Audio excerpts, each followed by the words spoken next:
ابھی اسلام کی ابتدائی دور میں بھی اگر آپ اتہاس اٹھا کر پڑھیں گے، اگر آپ تاریخ اٹھا کر پڑھیں گے تو آپ کو معلوم چلے گا کہ اسلام کی ابتدائی دور میں مسلمان بھی شراب پیا کرتے تھے، چند صحابہ بھی شراب پیا کرتے تھے، ابھی شراب حرام نہیں ہوئی تھی۔ اور لوگوں ذرا اسے سنو، اور میں یہ کیوں بیان کر رہا ہوں اس کا جواب بھی میں آپ کو دوں گا، بس میں نوجوانوں کی توجہ چاہتا ہوں۔ قرآن کی پہلی آیت شراب کے تعلق سے نازل ہو جاتی ہے، یسألونک عن الخمر والمیسر قل فیہما اسم کبیر ومنافع للناس واسمہما اکبر من نفعہما۔ شراب کے تعلق سے پہلی آیت نازل ہو جاتی ہے، اللہ تبارک و تعالیٰ فرماتا ہے یسألونک عن الخمر والمیسر قل فیہما اسم کبیر۔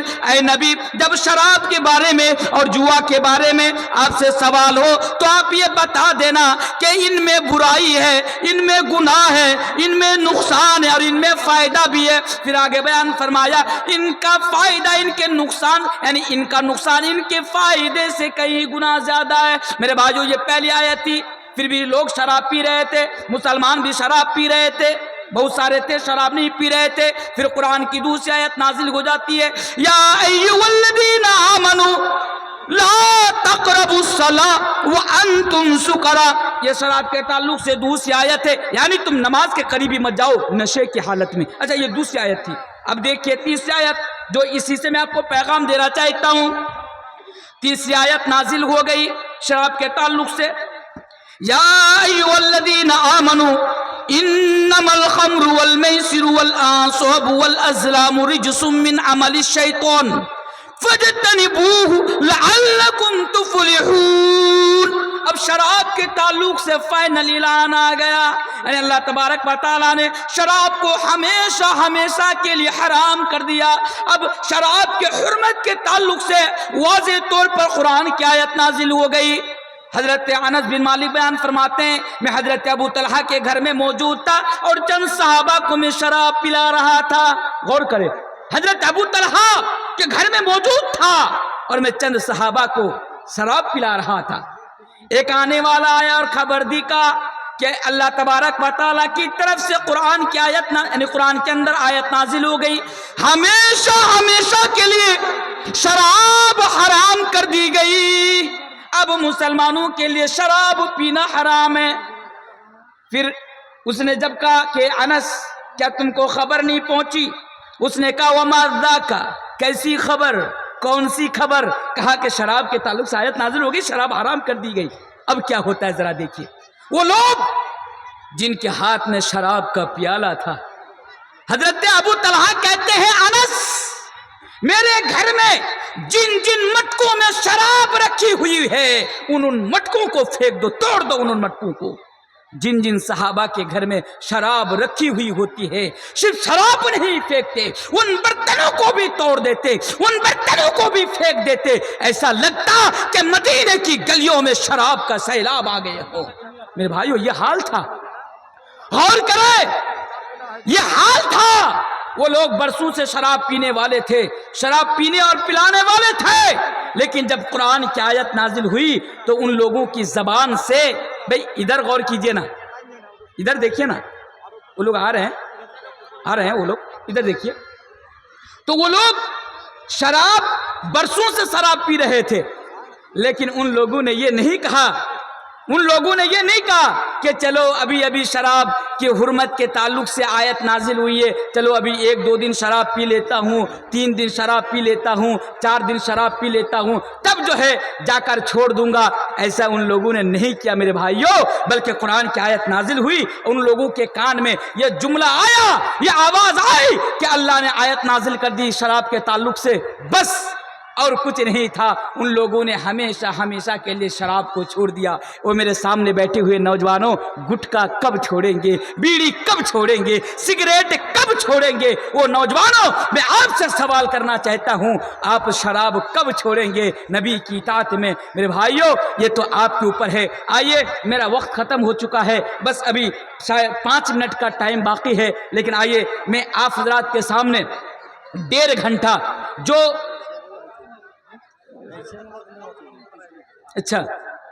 جو پیغام دینا چاہ رہا تھا آپ لوگوں کو 1.5 گھنٹے میں نوجوانوں کے تعلق سے، تو میں نے 2 پیغام آپ لوگوں کے سامنے رکھے. ایک پیغام اپنی جوانی کی امپورٹنس کو سمجھے, جوانی کا مس یوز نہ کرے. دوسرا پیغام نبی کی اطاعت کو لازم پکڑ لے, اسی میں کامیابی ہے.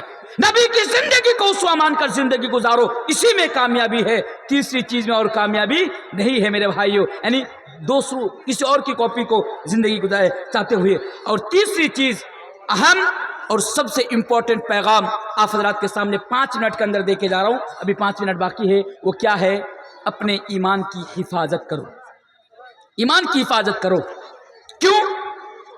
مختصر طور پر یہ جو دور ہے نا آج کے دور میں, یہ فتنہ بڑی تیزی کے ساتھ آج پھیل رہا ہے. بڑے آپ ساؤتھ کے اندر چلے جائیں, ادھر ادھر آواز نہ کرے, شانتی بنائے رکھیں. اگر میں بھی بول دوں, آواز آ رہی ہے بہت زیادہ. اچھا جی جی, تو میں آپ کو ایک چیز بتا کے جا رہا ہوں, حالانکہ میں پیغام ختم کر چکا ہوں, یہ آخری پیغام ہے. میری تعلیم دلی جامعہ ملیہ یونیورسٹی سے ہوئی ہے. میں دلی میں 7 سال رہا ہوں, تو یہ تجربہ مجھے ہے. اور الحمدللہ آج میں 15 سال سے ملک بھر میں اللہ کے فضل و کرم سے میں نے دعوتی کام کیا ہے. الحمدللہ یہ تجربہ 15 سال کا تجربہ میرے اندر ہے, اس لیے یہ بات میں آپ کے سامنے بتا کے جا رہا ہوں. موجودہ دور میں اب باہر چلے جائیں, دلی جیسی جگہ میں, ساؤتھ کے اندر, آج تو سب سے زیادہ ساؤتھ میں یہ ہوتا ہے, سب سے زیادہ ساؤتھ میں آج مسلمان اپنے ایمان کے ساتھ سمجھوتا کر رہا ہے, ایمان کے ساتھ. ارے چند پیسوں کے عوض میں ہمارا نوجوان آج اپنا ایمان بیچ دیتا. آج ہماری مائیں بہنیں بھالو باسا کے نام پر, محبت کے نام پر, پیار کے نام پر آج غیروں سے محبت کر کے شادی رچا لیتی ہے, اور وہ اسلام کو چھوڑ دیتی ہے. نعوذ باللہ. کتنے ہزاروں دلائل میں اس کے اوپر آپ کے سامنے رکھنے والا ہوں کہ آج مسلمان کیا کر رہے ہیں. ارے یہ تو دور کا معاملہ ہے نا, آپ کے مالدہ ڈسٹرکٹ قریب ہے, نام لے کے بول کے جا رہا ہوں, مالدہ ڈسٹرکٹ قریب کے نام سنے, مالدہ قریب ہے, 100 کلومیٹر 100-150 کلومیٹر دور ہے. ایک گاؤں ہے بھادو, بھادو گاؤں کے اندر کچھ دن پہلے کی خبر ہے, 50 نوجوان, دیکھیں نوجوان, میں نوجوان کی بات کروں, 50 نوجوان اسلام کو چھوڑ کر, دین اسلام کو چھوڑ کر آج وہ دوسرے دھرم کے اندر چلے گئے. 50. معلوم کیا گیا, کیوں ایسا ہوا؟